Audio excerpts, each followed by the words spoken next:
Have you ever been struck by a spark of inspiration? The kind that hits like lightning. I'm gonna start a garden. I'm gonna learn Spanish. Habla español. I'm going to get fit. So you buy the books, download the apps, stock up on the ingredients, and then life happens. The seeds stay in the packet, Duolingo forgets who you are, and the treadmill, you know, it becomes a luxury coat rack. But you know what? I don't see that as failure. Following through doesn't mean finishing everything. It's about choosing which spark is worth staying with.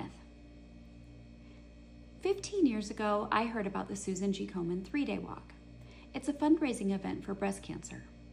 60 miles, 3 days, and a minimum fundraising requirement in the thousands. Every year, I thought about signing up. And every year, I had 2 solid reasons not to do it. Fundraise thousands of dollars? Yikes.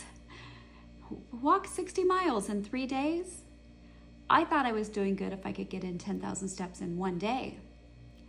But this year, that spark came back, and it stayed. Before I went public with my plans, though, I knew I needed to prove to myself that I was serious. So I laced up, and I entered my endurance era. By the time the formal training plan began, I had already logged 6 weeks of walking. Then, in early June, I kicked off a 24-week training program. As of today, I have walked 158 of the 590 training miles. Each week, the mileage grows longer. Tomorrow, my first double-digit walk, 10 miles. I walk 4 days a week in the early mornings to beat the heat.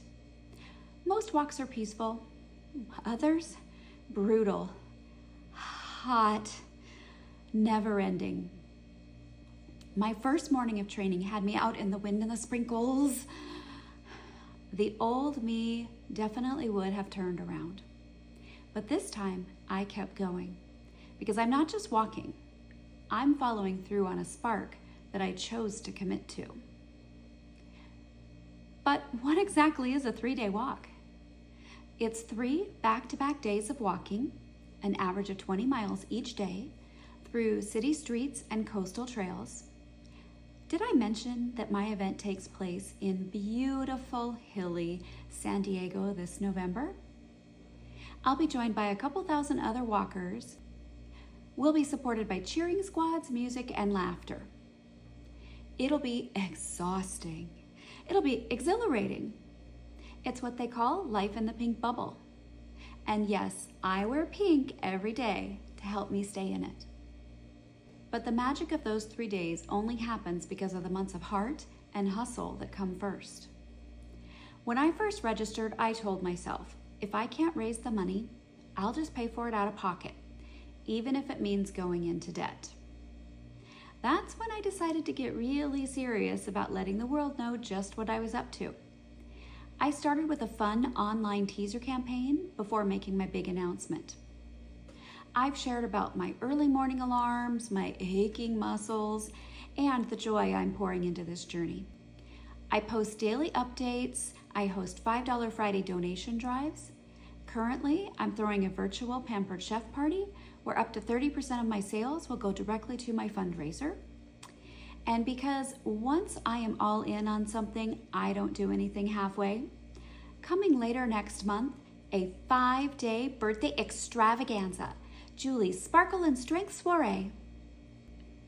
I'm incredibly humbled by the fundraising support that I've received so far. My network has been amazing. But here's the thing. Until there's a cure, there will never be enough money raised to support this cause, which is why the fundraising part of this journey is far from over. And let me tell you, I am asking everyone, bartenders, baristas, parking lot attendants, and hey, Toastmasters too. See me after the meeting if you'd like to join my #SparkSquad. As you can see, I try to keep it fun and engaging. While this may be my story, I'm not asking for money for myself. It's for the fighters, It's for the ones who will someday hear those life-changing words. You have breast cancer. It's for the survivors who fought and won, and it's in honor of the lives that have been lost. Sometimes I wonder if I'm sharing too much. It's everywhere, from my social media feeds to my in-person conversations. Just a few weeks into my campaign, someone that I know privately reached out and shared that she had recently undergone a lumpectomy. She was about to begin radiation, but she was cancer-free at the moment. That's when I realized this isn't just about walking or fundraising. It's about showing up. It's about being visible so that others feel less invisible. That's why I created a tribute series called Stories That Spark, spotlighting the survivors in my life. It's one more way I am carrying their strength with me every step. I'll admit, I still have unopened art kits and a calligraphy set I've never mastered. And that's okay, because I've learned something along the way.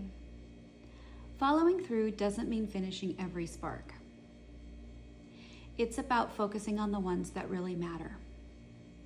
And this spark, I'm sticking with it. And it's leading me somewhere bigger than I ever imagined.